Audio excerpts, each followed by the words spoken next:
Welcome to Into the Body with Dr. Alex, a podcast by OncoDaily in collaboration with Sharing Progress in Cancer Care. I'm your host, Dr. Aleksandra Filipovic. This isn't just another conversation about cancer. This is where science meets soul, where cutting-edge oncology and human spirit collide. If you are an oncologist, researcher, biopharma leader, care partner, or simply someone driven by passion for progress in cancer care, this podcast is for you. Into the Body offers more than information. It offers transformation.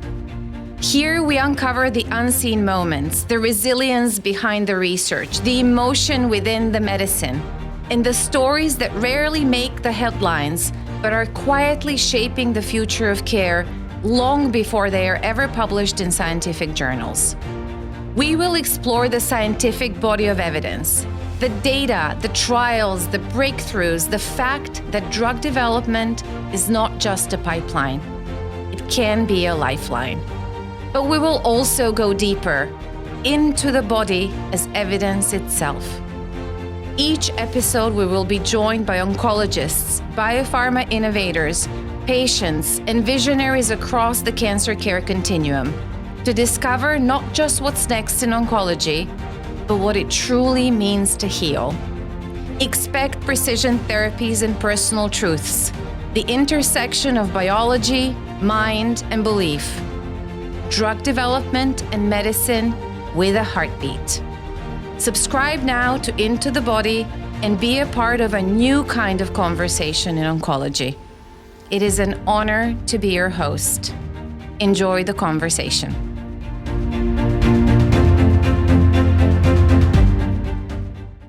Because this stuff is life-giving, right? I mean, this stuff is really about the study of vitality.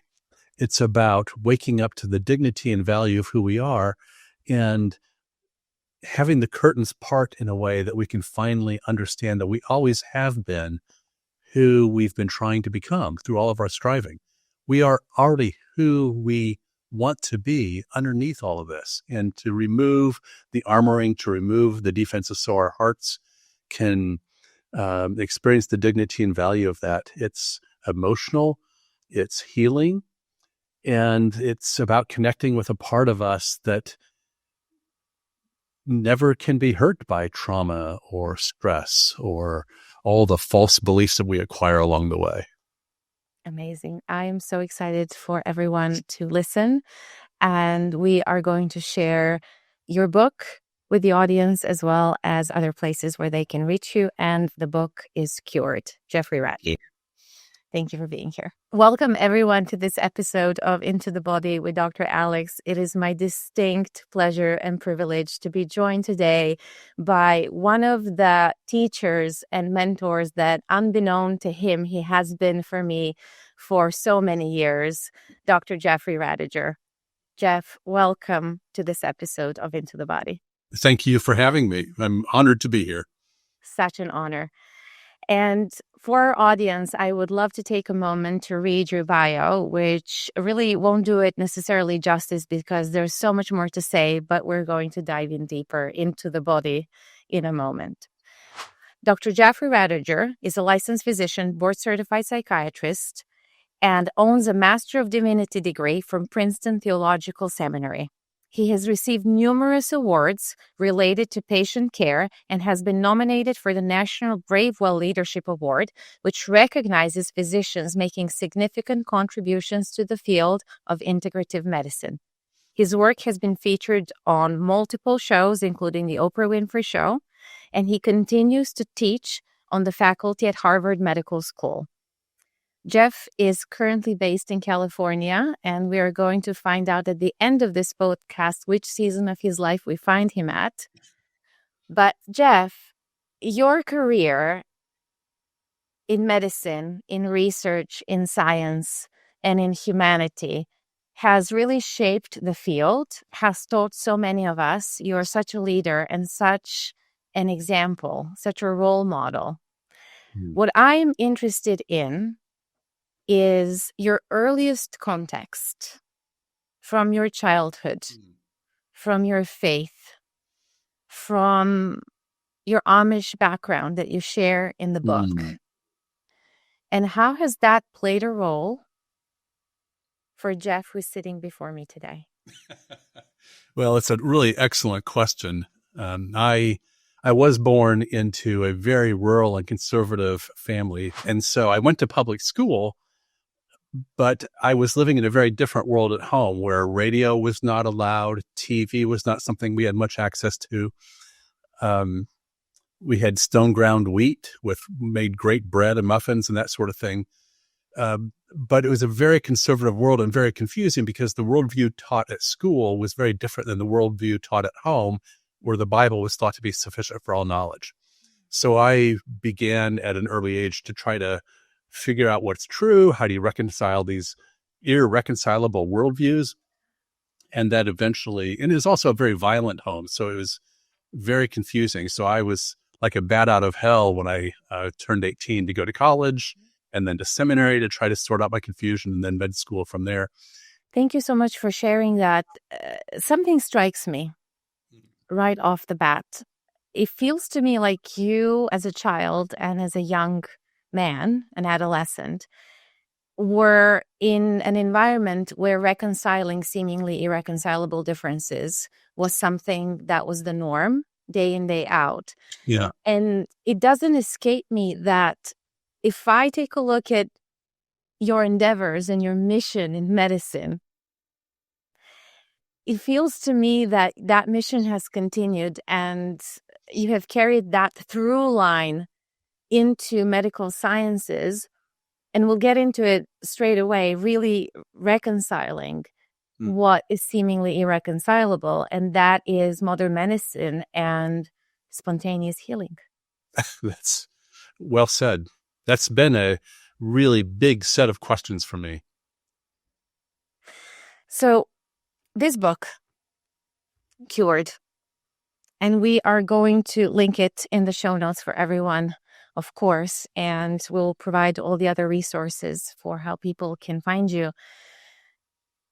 As we were chatting before this conversation started recording, I said, Jeff, I actually started crying when I read the dedication to the book, the way that you open it there. And a part of that dedication says, to those whose stories don't yet have a voice.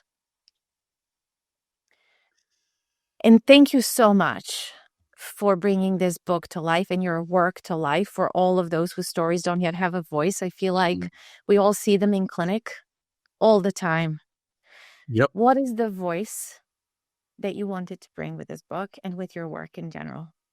Well, there's so many stories out there that don't have a voice, that are still in the closet. And whether they're stories of trauma or stories of being a minority group in a majority culture, or stories of mystery and transformation, we don't see these stories. And yet these stories are everywhere. They are in our clinics, they're in our hospitals, and they're just not part of the larger discourse or the modern reductionist scientific paradigm. And so my biggest mission in life is to find a way to bring these stories out because they are life-changing. Whether it's a person who has a miraculous recovery from an incurable illness, when people hear these stories, they go, wow, if that person can do that, then maybe I can try this. Or if it's a story of terrible oppression or trauma, someone will hear that story and say, wow, that's so similar to my story. I didn't know there's another person out there like that, and realize they're not alone. And so I appreciate you mentioning this because these stories are universal in their value and meaning and what they touch in our hearts. They truly are. Oftentimes we refer to these stories as exceptions. And you have been studying this not from your office, or not only from your office, not only from the medical wards, but you have packed up your suitcase and you have traveled the world, Jeff, and you bring these stories to life. And you mentioned so many of them in the book, and I'll ask you in a moment about some that perhaps you would like to emphasize today. But before we go there, I want to ask you, how do you define that, what we call in medicine, exception, that spontaneous remission, spontaneous healing, call it whatever you like, that thing that is hush-hush in the clinic, that thing that oftentimes we brush off saying, well, it's just a fluke. I feel like you now have decades of rigorous scientific evidence to Yeah, say this is not a fluke. it's really true. In med school, Take us we're through taught, that. yes, it's really true. In med school, we're taught that these things are flukes. They have no scientific value. They're just spontaneous. They happen out of the blue, no cause. And that's such an interesting thing for science to say, right? Because everything has a cause. It's just that we were not investigating because of our own biases. So there's nothing spontaneous about spontaneous remission. There's patterns to these things. There's conditions that tend to be present. And yes, there is absolutely a mysterious element that we don't understand, but there's also patterns that we should be investigating so we can understand. Just like airplanes would have looked like a miracle 400 years ago, and cell phones, that would have looked like a miracle 200 years ago. So these things can be investigated and the mechanisms can be elucidated. They really can. And I love that you've said patterns. There are patterns because our brains are also wired to recognize patterns and then to align themselves with patterns. Absolutely. So what are those patterns that you have noticed in patients who achieve those spontaneous remissions? Yeah. I think the past era, the last several centuries since the Enlightenment, has really been about identifying illnesses, recognizing the signs and symptoms and naming them, giving diagnoses. That era of disease and medications is now needing to be replaced by an era where we actually study how people heal, because that's a very different set of questions. And as physicians, we are taught to make a diagnosis and start medications, but we don't even study how people heal. So there's a lot to be done with that. So what's your question again? So I love what you just said. I wanted to dovetail off of that, even disregarding like the previous question. Studying how people heal instead of treating the condition. It's a real perspective shift. It is, because in medicine, we treat symptoms, but we don't treat causes. And it's fine and compassionate and important to treat symptoms, but if you want a person to heal so they don't need the medications for the rest of their life, then we need to study how people heal. And that is a very different set of questions. Very, very different set of questions. In your book, you really emphasize something that I would love for you to explain to us a little bit more. What does it actually look like when you're living it? And what I mean by it is living in that question. You say living in the question. What does that look like in this context? I mean, it looks like curiosity, right? I mean, I think med school is great at opening up parts of our brain, but it also shuts down parts of our brain.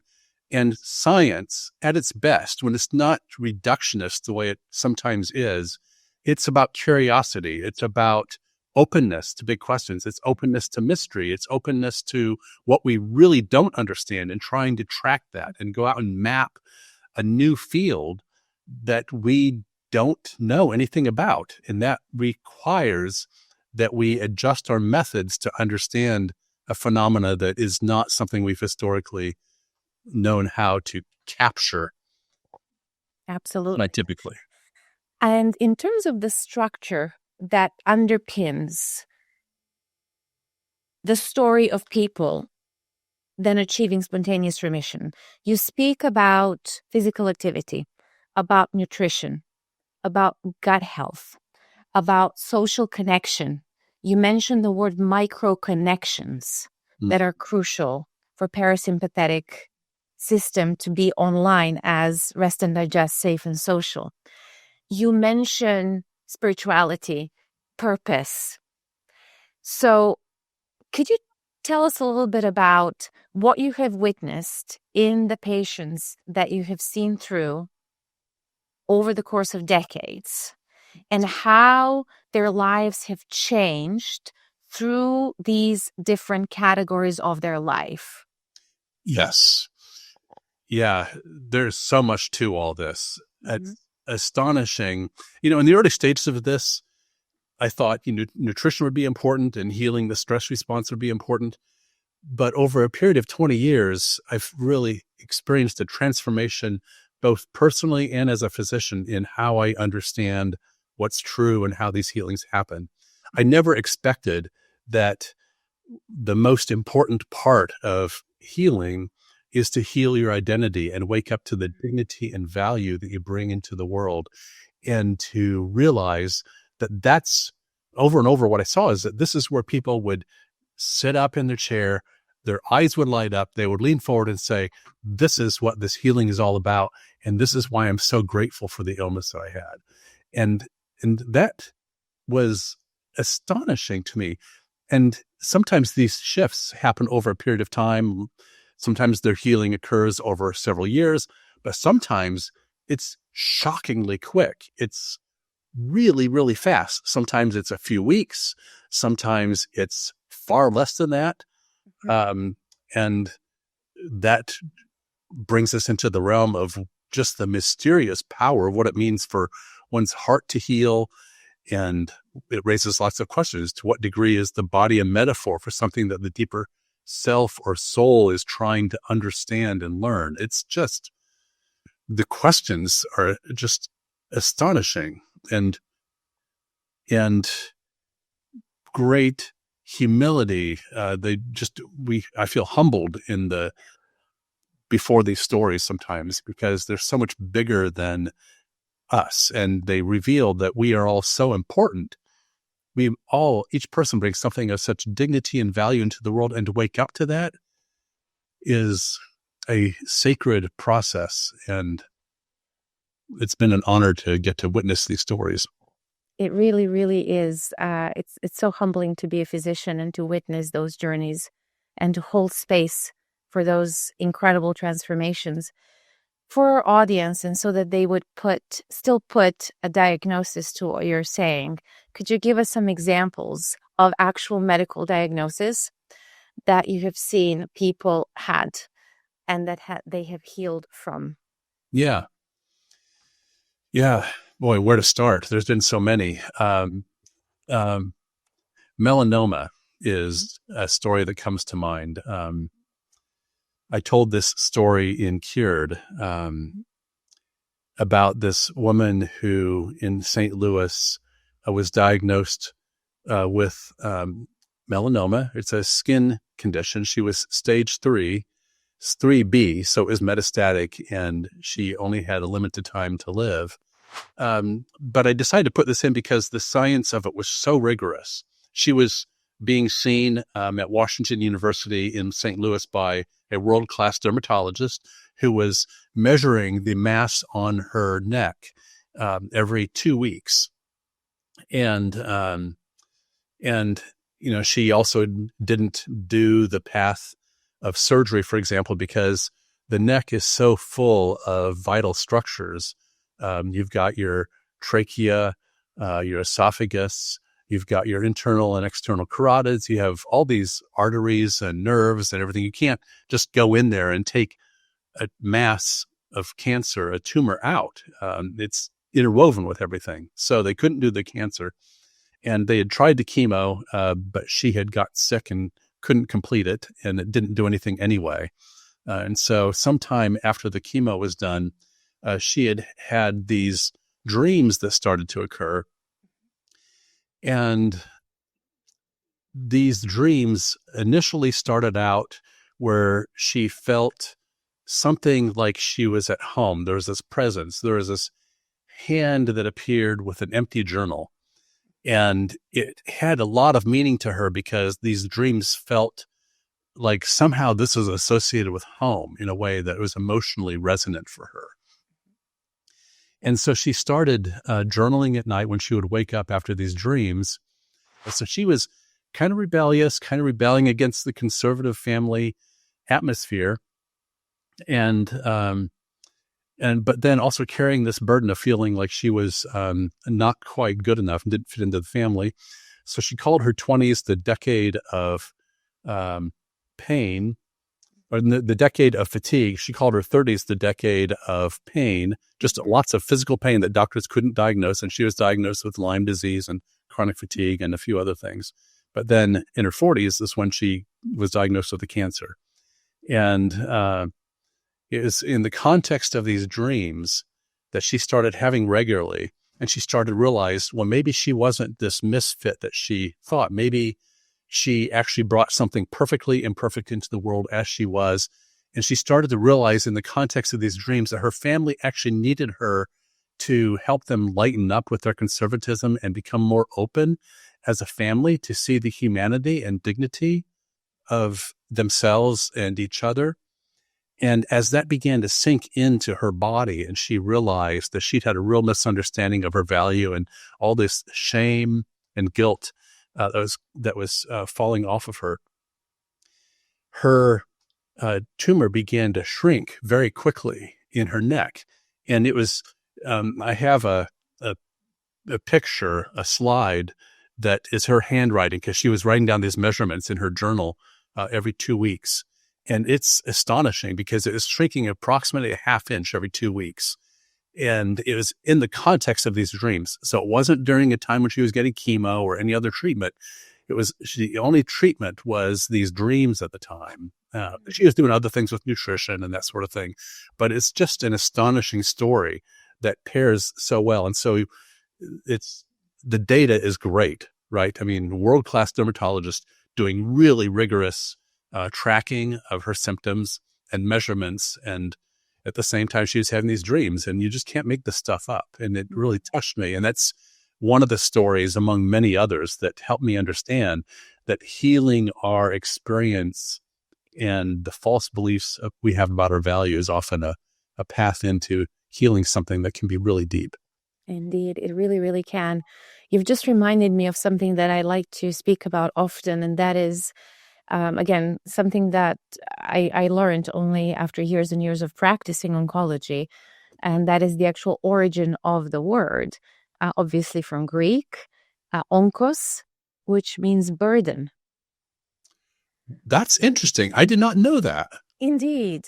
And you're mentioning how, your patient's 20s were the years of fatigue and her 30s were the year of pain. And then in her 40s, there was this diagnosis of cancer. I'm just noticing that there may have been a lot of burden that she was carrying, a lot of which did not even belong to her. And I have to really say that I do notice quite a lot of that in my own clinics as well, just a lot of burden that people carry. And I feel like not only patients, but, and I will ask you this specific question just a little bit later on about healing the healers. And by healers, I mean physicians and healthcare providers as well, in this context, because we're all really the same.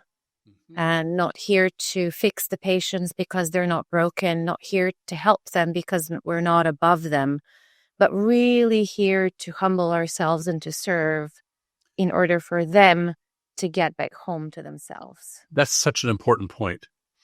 Yes, we take on the mask of, or the role of a physician when we walk into the clinic or the hospital, just the way our patients take on the role or the mask of a patient when they walk in to the clinic or the hospital.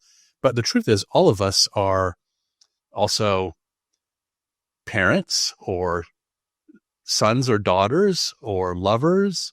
We also have all these other roles, and we need to not let certain roles over-define who we are, because we really are just people. And to know when to take off the white coat and connect as a human being is such an important piece of what it sounds like you do. Such an important piece. Thank you. And I also just want to emphasize that throughout your entire work, the body of work that you stand for, and in this book, you really advocate for the both and approach. There's nothing either or about this. And it's really about holding both the hand of modern medicine. And then also, as you've eloquently said at the beginning, it's about starting to also study how people heal and what healing means to them. So it's a really inclusive and holistic and integrative approach. Yes. I wanted to read something from your book that perhaps nicely ties into the story you just shared, and it really speaks collectively about the group of people that you give voice to in your book and their experience. And you say they exercised, they meditated, they left behind the stresses of their everyday lives.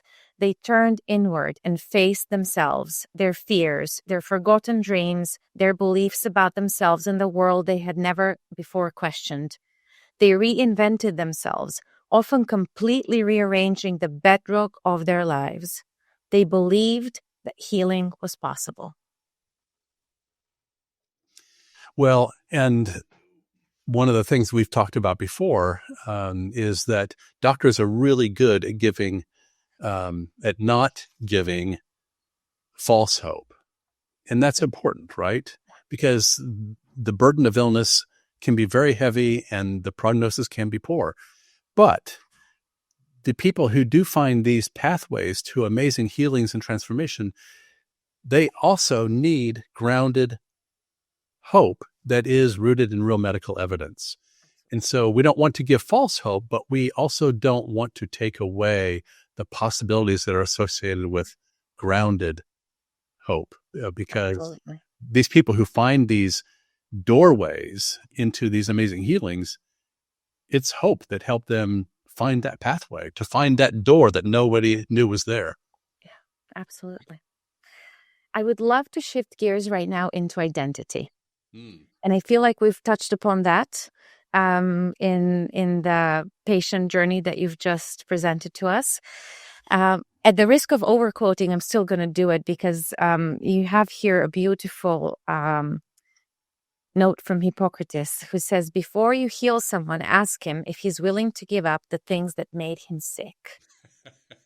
And then you also, throughout the book, you not only reference some of the greatest scientific minds in oncology, such as Jadwalchuk, Rosenberg. You also reference some names from perhaps a little bit longer ago, such as Cooley. And he said something in the late 1800s that I often remind myself of, just as to bring myself back to the present moment. He said, I am not who I think I am. I am not who you think I am. I am who I think you think I am. That's really great. So we seem to be twice removed from who we actually are. And that ties in with the story of identity and how identity plays into disease and healing. So can you please unpack this really fascinating concept for us? Wow. I mean, that's such a big topic of where to start. I mean, I think, we all grow up, we have certain parents, certain families we come from, certain legacies we come from intergenerationally, whether that's, 5 generations of farmers or a family that is still carrying the burden of the Holocaust, or of being a Black family in the American South, or we all have stories, right? And these stories get visited consciously and unconsciously through the generations, and we often don't even know what those stories are. Sometimes they were in the closet, and grandma is not going to tell ever before she dies what really happened to her or to her mother or father. And so these stories are still there. And so then we go and we play on the playground growing up, and we pick up a combination of true and false beliefs, I think, on the way to adulthood, with our interactions with our families, with other kids, with teachers and bosses and all that. And I think what's true is if we have some beliefs that are true and some beliefs that are false, we are going to have mixed results in our lives and in our bodies and in our minds when it comes to health and well-being. And so part of what this journey is around identity is around beginning to wake up to what's true and to eliminate the false beliefs that have become burdens in our lives. You have studied this extensively. You continue to. You teach, you present this, you publish, you address the academic and the clinical world. I'm really curious Have you bumped into resistance? Yes. Of what kind? Well, I haven't had the negative resistance that I expected, actually. And I think the truth is I was a bit too cautious and fawning in how I've gone about this because I was too concerned about what my peers would think, for example. When I gave a TEDx talk years ago, I had been told so many times to not speak or write about spiritual matters. And so I gave a copy of the TEDx talk that I was going to give to my boss and I said, I can't be silent forever about this stuff. And I know I might get fired, but I still need to do that. I have that same feeling, and I'm really glad that it's your experience as well. You said fawning a moment ago. Yeah. And that brings me to the nervous system, where I always love to go, to the fight, flight, freeze response, and within the freeze, the fawn and flop. You worked at Harvard for many years. You still teach there. That is where the fight, flight, freeze terms were coined. And in your book and in your work, you really do talk about the nervous system as a system that speaks the context for healing. So could you talk a little bit about the nervous system and the immune system and our gut as well, and how that all connects and why it is so important and central as one or more of the pillars within this particular healing story? Yeah. I mean, that's a really good set of questions. It's great that medicine and culture are now becoming more familiar with and understanding the fight or flight response and the role of trauma and how our nervous systems, it's great that we're not talking just about mind or body now. We actually can talk about the nervous system, which is both mind and body. And so you can't just separate them the way we typically do historically because of the way the Enlightenment, it's such a deep story, right? That psychologists and doctors until the last 2 decades had very little interaction. And, the truth is there's a lot of mental in the physical and a lot of physical in the mental. And we've ignored that to our peril for several hundred years. And the way that started is so fascinating because in the early days when the scientists were trying to get going with studying empirical data, the church was very much against that. And so finally, Descartes came along to simplify a lot of complicated history and just said, okay, we'll give the mind to the church, but let the doctors have the body and don't, persecute them or punish them if they study autopsies, for example, or do autopsies on people who've died. And so just let the doctors have the body, let the church have the mind. And then for hundreds of years, we didn't look at any interaction. So it's important to talk about the nervous system because the nervous system is both the mind and the body. And so to begin understanding that fight and flight, that trauma, these things, if we're bathing our beautiful immune cells in stress hormones day in and day out, not just once in a while when there's a threat, but because we're constantly stressed and pressured in modern life, then that's going to cause your beautiful immune cells to misfire and become sloppy. And what eventually happens is we know, based upon laboratory evidence and clinical experience, that if you're bathing those beautiful immune cells in stress hormones day in and day out, those immune cells will start to attack the body it was sworn to protect. And that's why we have the rise of all kinds of autoimmune illnesses that we don't even know how to recognize or name yet. So, indeed. Stress. Your book is the first book where I've actually seen it defined this way, and I loved it. It clarified so much for me. You speak about threat stress and challenge stress. How are the two different? Well, and I dove into the research around that because I saw a lot of emphasis. It's great we're talking about stress because 85% of what goes into doctors' offices is stress related, right? So we need to name what's really going on with all these headaches and gastrointestinal upset and back pain and things. It's stress related. But just decreasing stress is not necessarily the solution, because if it's stressful driving rush hour to work every day, or if it's stressful taking care of your mom who's getting older, or it's stressful raising your kids, I mean, do we want to get rid of all these stresses? No, we don't want to get rid of all these stresses. What about running a marathon? That's stressful. But there's also good kinds of stress, and there's destructive kinds of stress.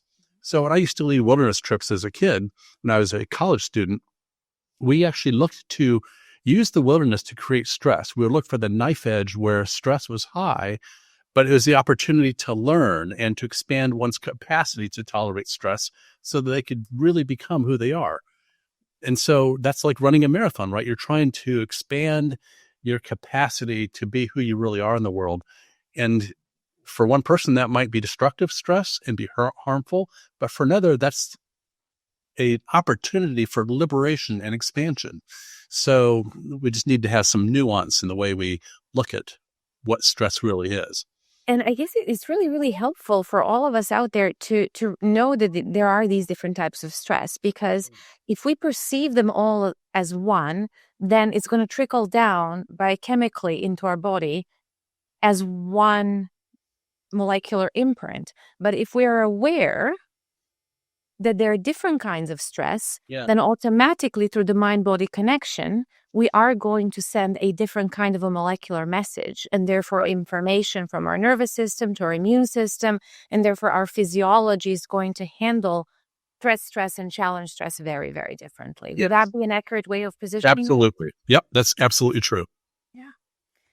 I would love to shift gears now into something that I'm really, really passionate about, and I know that you are as well, and that is healing the healer. We've touched upon that a moment ago. Why is it important for the doctors, for the healthcare providers to be really self-aware and really intentional about doing, call it the healing work, the self-reflection work, anything that feels good, but is with that intention of really understanding themselves and their why first, before they open the door to see the patient? Yeah. I mean, I think so many of us go into the healthcare professions, whether as a doctor or a nurse or a therapist, that we bring our own histories. We go in very well-intentioned, and yet moral injury and burnout are at such high rates. And I think the truth that's hard for us to come to terms with is that we can't give to another what we've not first learned to give to ourselves. We can't teach another self-compassion if we don't know how to give self-compassion to ourselves, if we don't know how to take care of those young injured parts, for example. We can't, and I think what happens is in a lot of people in the healthcare field is we give and give and give to others until we become burned out in emotional deserts, really, in some ways, because we keep giving to others. And yet the people that I see who heal, the real Olympians of health and well-being, these people have learned to turn that around. And they begin to recognize that perhaps one reason why they're ill, among others, is that they've spent so much of their life, energy, and vitality taking care of everyone else except for themselves. There's this one woman who taught me so much. She captured the patterns I saw over and over. In the context of healing her breast cancer, she set up what she called a selfish bitch project, which was awesome because she began to realize that she had been this demure, very kind, very gentle soul, taking care of her rather narcissistic husband and taking care of a selfish boss, and she didn't have any way to have good boundaries or to know that she deserved to take up space in the world. She deserved to say no. Absolutely. And it's fascinating how there are so many examples out there that a diagnosis ultimately becomes a permission for return to self. Great point. Yeah. Yeah. As you were talking about this patient, you said you've mentioned parts of us. And I feel like you may have referenced internal family systems Yep. as such a beautiful modality that really facilitates a connection and healing and getting to know oneself at a very, very deep core level. Would you mind just speaking a little bit about these parts as they relate to clinical symptoms? And how we can really work with that as clinicians. Yeah, I really love what Dick Schwartz has done in the development of IFS. And now, of course, we see it in blockbuster movies like Inside Out 1 and 2. And Alanis Morissette, a famous singer, talks about it and wrote the foreword for his book. And I saw a Broadway play about our parts, I just like, wow. So it's sweeping the world. And it's the most compassionate form of trauma recovery that I've ever seen. And it's allowing so much of our traumas to be healed now in a way that wasn't available even 20 years ago. So it's just life-changing. And, in the context of this research around spontaneous remission, I began to realize, oh, wow. So at the core of these healings, it's like there's this self within us that's never hurt by trauma. It's not hurt by any part of us or by anything that we've gone through. It's this perfect, immortal, indestructible core of who we are that's always there and always available. And I began to realize sometimes these really amazing, fast healings occur when a person experiences that part of who they are. And sometimes it's like the curtains part and they just realize they have a misunderstanding this whole life. Well, when I was introduced to Dick's work with internal family systems, it was like, oh, wow, that's what the self is that he talks about, right?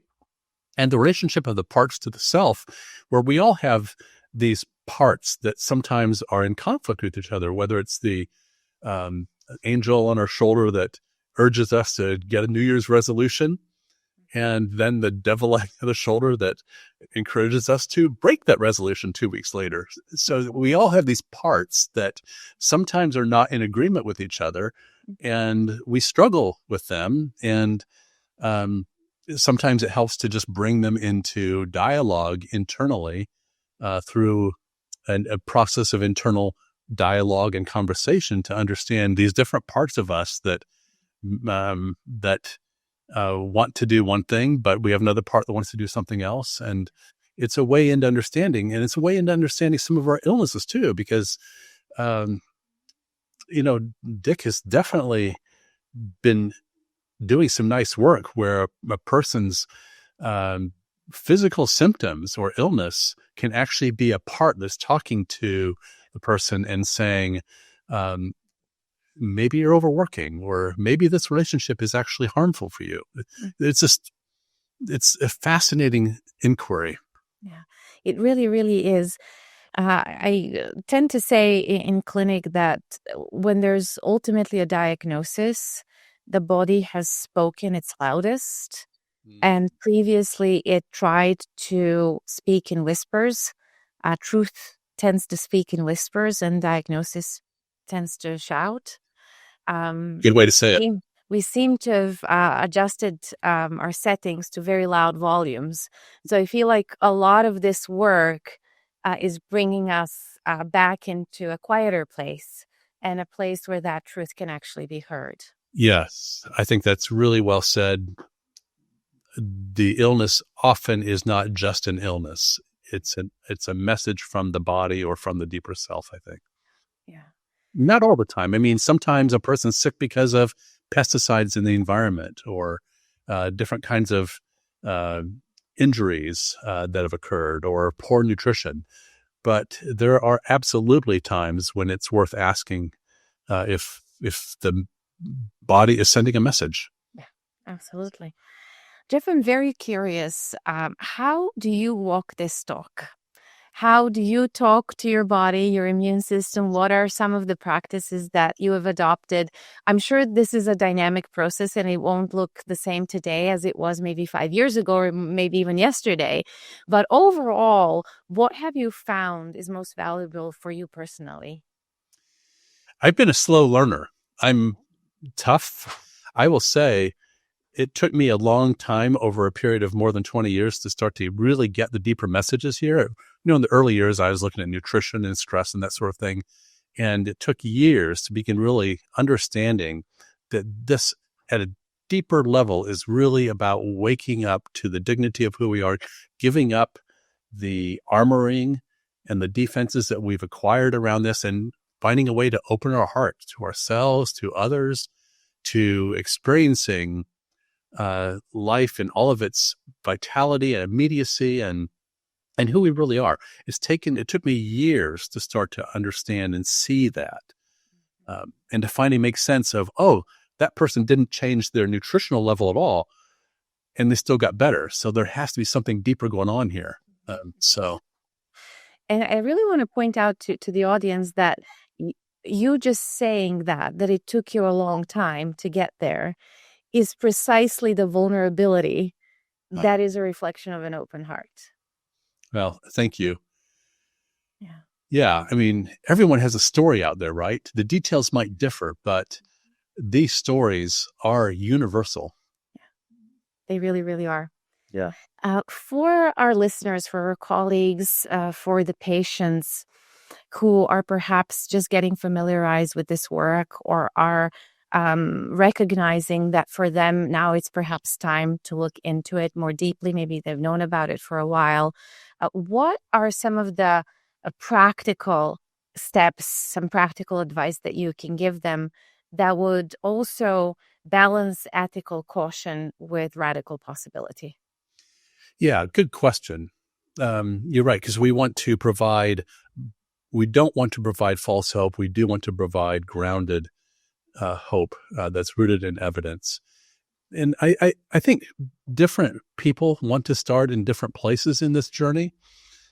Some people that I've followed started with nutrition because that felt tangible to them. So they'd go clean out the pantry of all the processed foods or refined flours and sugars and all that. And other people started with meditation or spirituality to decrease their stress response. And I think everyone, I think people sometimes read different parts of Cured at different times, for example, or they read other books that feel resonant to them at the time. And I think that's why this is not a one-size-fits-all kind of research. It's not a recipe that if you follow this recipe, you're going to have the same kind of healing as the person next door. You have to really look inside and follow your intuition and look at what makes sense to you and what feels like life-giving at this point in the journey. And a month from now, 6 months from now, 2 years from now, another part of the journey might look really different because something else will be resonant at the time. I think we can't undervalue the role that one's own individual journey is. Every journey is unrepeatable and unique. And even though there's patterns, they are very unique. And so intuition is a big part of that. Not doing this to please or fawn others. How often have I seen a woman with cancer, breast cancer, for example, who will feel the pressure to follow a certain treatment protocol because the family and the doctor are terrified that if she doesn't, she'll die. And it's a big subject, but to know what's right for her and to do what's right for her because she's doing it for herself and not to please others, sometimes that's the healing part of the journey that starts things off in a really different path. Exactly.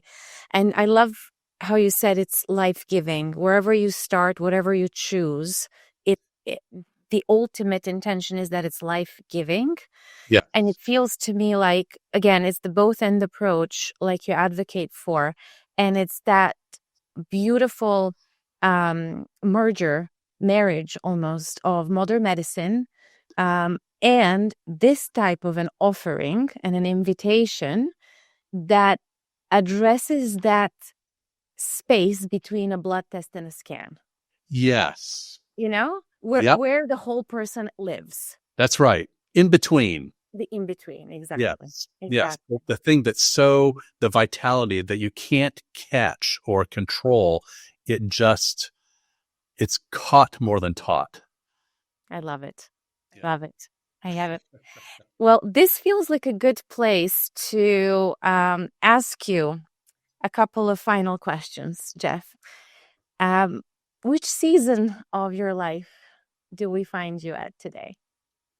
Well, I am at a place where going more deeply into what the healing of identity and purpose really look like in my life and in the life of others. My partner, Lissa Rankin, and I are writing a book called Relation Sick. And we're really trying to take this idea of what it means to heal identity into a more granular place to look at what does this really look like? What does it look like if oncology is about cancer as a burden, etymologically, as you so astutely noted? Then what does it mean to lighten these burdens in a way that we don't need to continue carrying them in our lives? And what does that look like at a really granular level? And so Relation Sick is coming out in March of 2026. And it is all about looking at the ways in which intergenerational trauma or one's own personal trauma create burdens of oppression, and what that oppression, whether it's narcissistic oppression in a family or with a partner or a cult, or the heavy burden of some forms of spirituality or cultural oppression, what that does to the physical body and what can be done to heal and reverse that. And so it's just an effort to walk into this more deeply. We will be looking out for that book, and hopefully we get to have Lissa and yourself back in conversation here. And one last question, and this is meant to be an association. So I will tell you a word, and I'm really curious to hear the first association that you get when you hear the word. All right. So Jeff, when I say body, you say? Soul. And so it is. And so it is. It was an honor to have you. Thank you. It was really nice to be with you. Thank you for this, Aleksandra. Great pleasure. Thank you.